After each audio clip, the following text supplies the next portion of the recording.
as the Thai government is recruiting help from foreign countries about how to tackle floods. A professor from Chulalongkorn University says his team has devised a new Thailand strategy to free the country from flooding disasters since 1999. Professor Dr. Thanawat Charu Phongsakul, head of the Chulalongkorn University Unit for Disaster and Land Information Studies, says his team has 11 measures to recommend. Among them are flood tax, super express floodways, and Bangkok satellite towns. This academic says flood tax can be directly imposed on people living in zones that have implemented flood prevention measures like flood walls. The move will ease rifts between the residents of the protected zones and those living without any protection against flood, he points out.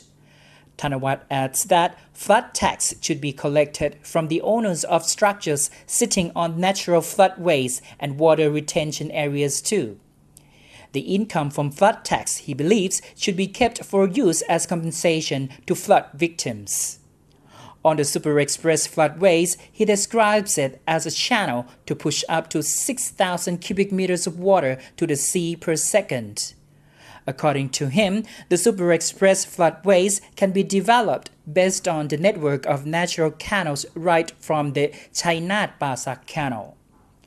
To create the network, areas within 1 kilometer radius from the canals should be expropriated and high roads should be built along the area.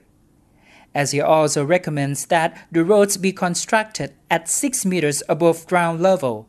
He is confident that even when canals overflow, no communities will be inundated.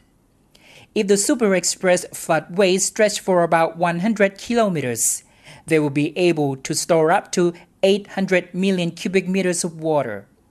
He says the area along the canals and the roads will be able to serve as paddy fields during some periods of a year too. Thanawat says the super express floodways will cost much cheaper when compared with an option to dig the second Chao Phraya River for water drainage purpose.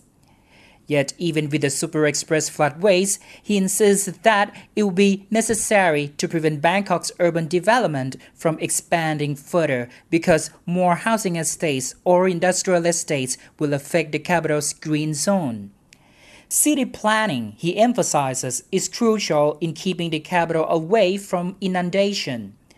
Thanawat says urban areas should grow in Bangkok's satellite towns, namely Ratchaburi, Saratburi, Chacheongseao, and Suphanburi instead. This professor says if his strategy is implemented, New Thailand will materialize in 50 years. Thanawat says he supports a holistic approach for long-term results. Jularat Sangpatsa, The Nation Special Report for ASEAN TV.